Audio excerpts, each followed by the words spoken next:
Bienvenidas y bienvenidos a otra historia. En una sola noche, una ciudad entera fue dividida. Familias separadas, amigos convertidos en enemigos. En esa noche se levantó una cicatriz de concreto que cambiaría la historia del mundo: el muro de Berlín. Pero, ¿por qué se construyó este muro? ¿Y cómo fue posible que cayera casi por accidente? Lo que estás a punto de descubrir no te lo contaron en los libros de historia. Este no fue solo un muro, fue el símbolo de una guerra sin balas, una batalla de ideas que dividió al mundo. Acompáñame a desentrañar los secretos de su construcción y su caída. Pero antes, no olvides suscribirte y dejarme un like para que puedas seguir creando contenido histórico y enteramente gratuito. Todo comenzó tras el final de la Segunda Guerra Mundial, cuando las potencias aliadas, Estados Unidos, Reino Unido, la Unión Soviética y Francia, se reunieron para decidir el futuro de Alemania después de la caída del régimen nazi. Aunque todos compartían la victoria sobre el nazismo, las diferencias ideológicas entre estos países pronto los enfrentaron. Por un lado, Estados Unidos, Reino Unido y Francia defendían economías de mercado y sistemas democráticos, mientras que la Unión Soviética impulsaba un modelo comunista controlado por el Estado. Esta tensión fue el origen de la Guerra Fría, un conflicto ideológico que dividió al mundo en dos bloques. En 1949 nacieron dos Alemanias: la República Federal Alemana, influenciada por las democracias occidentales, y la República Democrática Alemana, controlada por el bloque comunista liderado por la Unión Soviética. Pero, ¿por qué Berlín, situado en pleno territorio oriental, también quedó dividido? La respuesta está en el corazón de la Guerra Fría. En Alemania Occidental había libertad de movimiento y la gente podría expresar libremente sus opiniones. Alemania Oriental tenía reglas más estrictas sobre cómo deberían comportarse las personas y una policía secreta, la Stasi, que supervisaba lo que hacían. Berlín quedó dividido en 4 sectores, controlados por Estados Unidos, Reino Unido, Francia y la Unión Soviética. Aunque la ciudad estaba en pleno territorio soviético de la Alemania Oriental, su condición de capital la convertía en un lugar estratégico. A pesar de las tensiones crecientes, Berlín Occidental se convirtió en un enclave de libertad dentro del bloque comunista. Esto creó un problema para la RDA. Miles de personas utilizaban Berlín como puerta de escape de una deficiente economía y del clima ideológico opresivo hacia Occidente. Desde 1949 hasta 1961, más de 2,5 millones de personas cruzaron a través de esta ruta, debilitando la economía y la estabilidad política del este.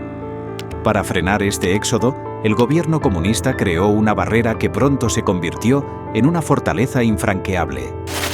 El 12 de agosto de 1961, los berlineses se van a la cama como cualquier otra noche, pero al amanecer nada volvería a ser igual. Tropas de Alemania Oriental comienzan a levantar barricadas. En cuestión de horas, una ciudad unida se convierte en una prisión.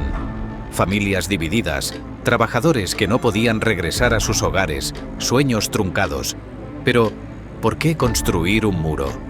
Para Alemania Oriental era una barrera antifascista. Para el mundo libre era la prisión de un régimen que temía perder a su gente y los quería retener a cualquier precio. Se había colocado una alambrada provisional de 155 kilómetros que separaba las dos partes de Berlín. Los medios de transporte se vieron interrumpidos y ninguno podía cruzar de una parte a la otra. Durante los días siguientes comenzó la construcción de un muro de ladrillo y las personas cuyas casas estaban en la línea de construcción fueron desalojadas. El muro de Berlín no era solo una pared.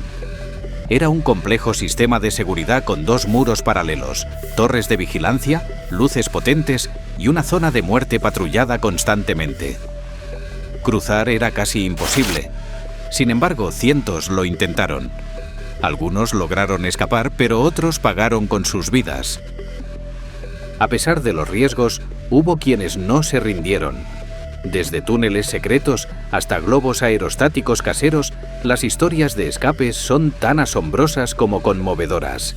Por ejemplo, el 15 de septiembre de 1979, 2 familias con 8 miembros en total consiguieron escapar de Alemania del Este a Alemania del Oeste con un globo aerostático casero hecho por los 2 padres. ¿Te imaginas el valor que se necesitaba para intentar algo así? Pero no todas las historias terminan bien. Más de 140 personas perdieron la vida intentando alcanzar la libertad. El muro llegó a medir más de 120 kilómetros. La construcción inicial fue mejorada con regularidad. El muro de la cuarta generación, que empezó a construirse en 1975, era de hormigón armado.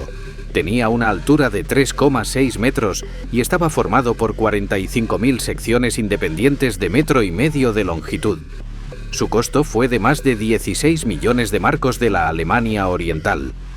Además, la frontera estaba protegida por una valla de tela metálica, cables de alarma, trincheras para evitar el paso de vehículos, una cerca de alambre de púas, más de 300 torres de vigilancia y 30 búnkeres.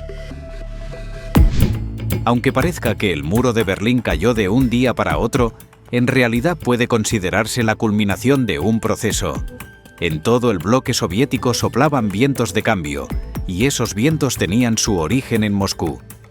En marzo de 1985, Mikhail Gorbachov se convirtió en secretario general del Partido Comunista, lanzando un dramático programa de reformas.